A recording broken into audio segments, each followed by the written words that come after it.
Yo, what is good, YouTube, and welcome back to another JC2K video. In today's video, we're going to be building the best teams to go for ISO Joe Johnson, regardless of your price point and budget here in NBA 2K24 MyTEAM. I'm going to give y'all three different lineup options: a free lineup, a budget lineup, and the best lineup, basically to show y'all which type of teams you could build. Obviously, these teams only include like 15 cards, so there's a lot of other great cards that y'all could substitute in and use in your lineup. And for most people, it's probably going to be a mix of a couple top cards, couple free cards, and maybe a budget guy or something. It's okay to not have every single top card on your clutch time team, but I think you should be able to hopefully build a team that is capable of going 15-0 for Joe Johnson if that is what you are trying to do, and hopefully this video will help you out. But before we hop into the video, if you haven't already, make sure you hit that subscribe button. Help me push towards the 15,000 subscriber mark on the channel. I upload every single day, and I would really appreciate it if y'all do subscribe. Without further ado, let's hop right into it, and let's take a look at the first team today, which is going to be the free team.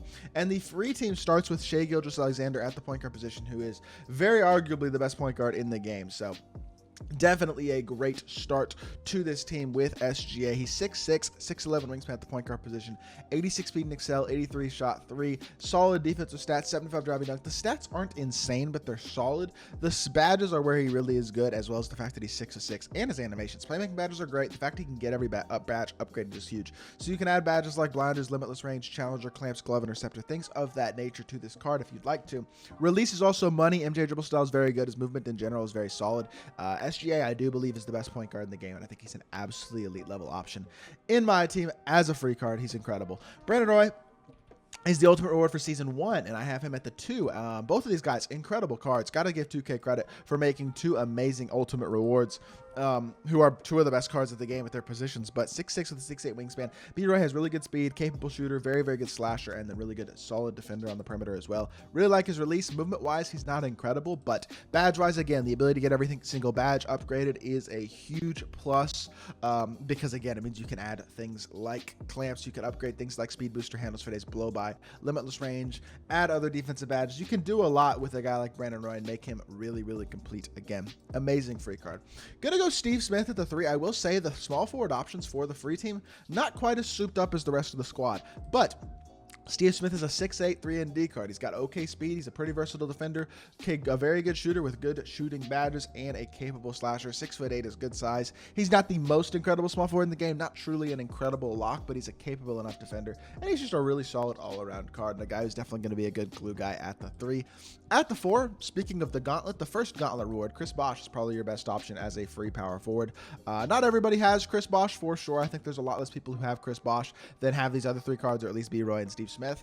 But he's 6'11" with a 7'3" wingspan, hot spots from a couple spots outside the 3. Again, the fact of the matter is every single badge being upgradable is huge on this card. Really allows you to make him far more complete on the defensive end. Add things like challenger, clamps, glove, and interceptor if you want. You can add a limitless range, things of that nature to really make him more complete. Good speed, good shooter, solid all-around stats and badges. A pretty good interior defender. Very good rebounder. That off rebound chaser and high rebounding stats is nice. I think Chris Bosh is a great card. I still use him on my main God squad, and I think he's a really good option here. And then we got Wilt Chamberlain at the last spot, the center spot on the free team. Wilt obviously is the season 2 level 40 reward. He's an incredible reward. A lot of people already have him at this point now that we're a few weeks into the season. 7'1" with an 8-foot wingspan, 89 speed. Can't shoot the ball. He can hit a mid-range, but that's about it.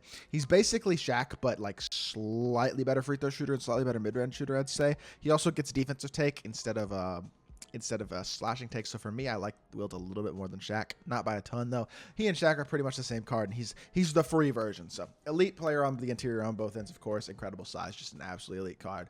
And overall, this free team is absolutely incredible. Now, the budget team, the Ruby and below squad from Auctionable Cards, is a little bit of a lesser squad, I would say. Michael Ray Richardson is at the point guard position, and Michael Ray Richardson is probably like arguably a top 5 point guard in the game. This card is incredible. 6'5", 6'8" wingspan. He's one of the best defensive guards in the entire game. Super high steal tendency as well, which helps him to get a lot of plucks. 87 speed and excel. He can hit an open 3. His release is actually very smooth and easy. So even though the rating is a little bit low, it's super easy to green. He's a very good slasher as well. And then defensively, he's the best point guard in the game. I understand he doesn't have the playmaking badge that a typical point guard does, but he has a high enough ball handle to time burst, and he's just a huge mismatch. Really, really valuable, versatile card. Defensively, he's a monster, and we're definitely going for a little bit more defense with this bench. Kentavious Caldwell-Pope is the option that I have at the 2. There might be a better Ruby shooting guard that I could use than KCP. The thing about this KCP card, honestly, is just really, really butter release. Good speed. And he's a capable defender, very, very good shooter. KCP also is one of those guys, kind of like Bobby Portis and a couple of these other tournament battles cards, who are likely to go up to like Amethyst or Diamond within the next couple of weeks, which will make them truly incredible cards considering the prices are not going to change. They're still going to be $13,860 or whatever it is, and then you'll be able to even them up to Diamond for that price. They're going to become literally the best budget cards in the game are going to become these tournament battle cards, the ones that get up to Amethyst and Diamond and things of that nature. But KCP is an incredible card, even just as his base Evo as a Sapphire. Really, really nice 3-and-D card, and I think he's a good option.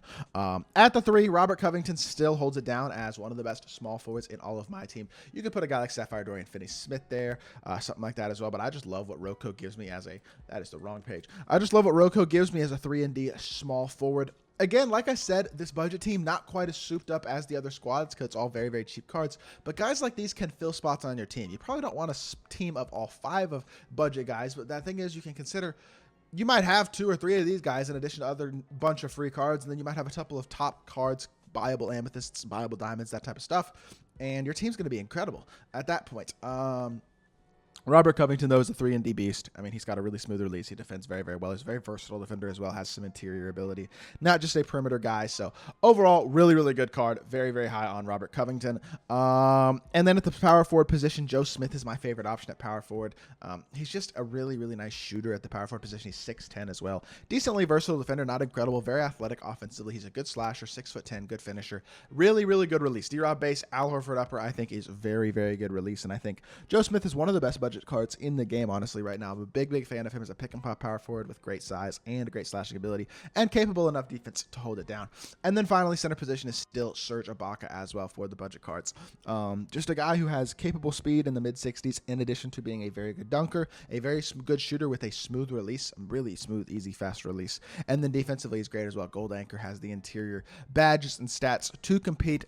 Combine that with the good speed, the very good dunking, and the capable shooting ability with a really nice release, and overall, you have a great budget center in Serge Ibaka. And this budget team, while not quite as good as the other 2, is still a very, very solid squad that will give you a lot of pieces to fill holes on your team if you need to do so for a cheaper price. And then we have the best team in the game. Honestly, the best point guard in the game is also SGA. I think he's better than any other point guard. But for the sake of this video, just to give y'all another option, I'm going to go with John Wall, because John Wall came out yesterday. He's also, in my opinion, I do believe he's the second best point guard in the game right now. I think SGA is the best. I don't personally think John Wall is worth the value. I bought him because I love John Wall cards and I wanted to use them, and I also wanted to do gameplay with him. But in general, a 245,000 MT price point for a point guard like John Wall, who is a great card, no doubt, but you might already have SGA. You might already have Magic Johnson, let alone Steph Curry, Kyrie Irving, Donovan Mitchell, Dwayne Wade, etc., etc., etc. There's so many good point guards. John Wall is not worth his price point, but he's still an incredible card. He is probably the second best point guard in the game after SGA. So incredible slasher as well. Go Hoff Speed Booster, Hyperdrive, and Blow By in addition to Hoff Fast Twitch, Precision Dunker, Posterizer, and Fizz Fearless Finisher. Shooting badges aren't elite on him. That's about the only thing that isn't elite, but defensively, he's a really good PG. His release is insanely fast. One of the fastest releases in the game, legitimately, which is actually really, really nice. He's an elite level slasher. His SIGs are not quite as good as I would like. They're not awful, but they're not great. His between the legs size of escape is not that good. His regular escape's pretty good. John Wall escape and his size of is good as well. I think he's a good card. I think he's an incredible PG option. Like I said, probably not worth the price, but in terms of the best team available outside of SGA, he's your best point guard option right now, probably. Paul George at the 2 for sure.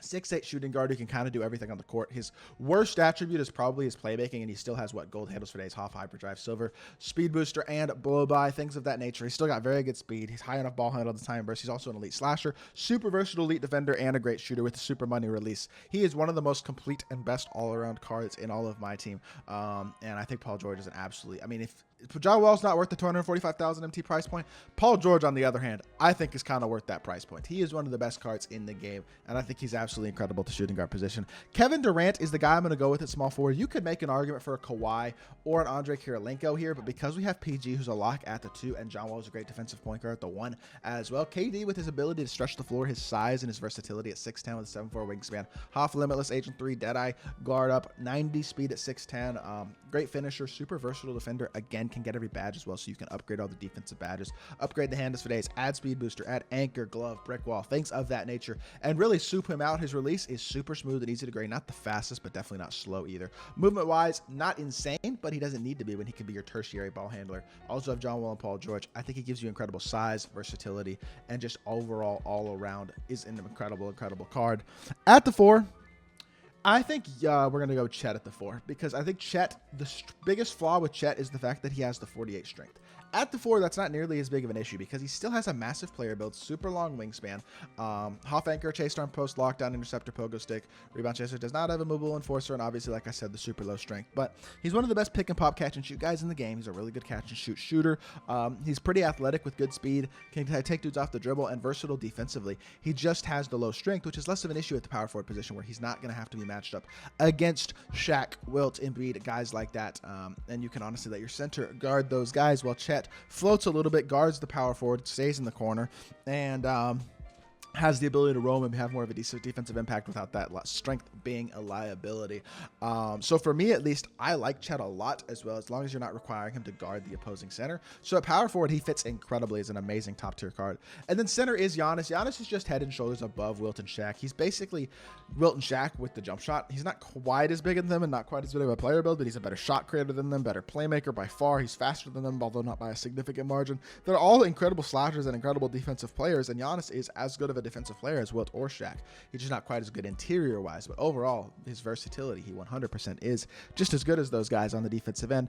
Combine that with the speed and the ability to shoot the ball, as well as the playmaking ability with an 86 ball handle, so he can time and burst and all that type of stuff, or 85 I should say is the threshold. But regardless, Giannis is an incredible card. He's a top tier option at the small forward, at the power center position in my team. He could play power forward as well and will be incredible there too, but I like the spacing of having him at the 5 and Chet at the 4 gives me, versus if I were to put Chet at the, or if I was to put Giannis at the forward, like Shaq at the 5. I like this spacing better, and I think this is a better overall team. I think this is the best team that you can build in Clutch Online right now. So besides, I guess, SGA maybe being over John Wall, but I want to give y'all another option. So this is the free squad: SGA, B, Roy, Steve Smith, Chris Bosh, and Wilt.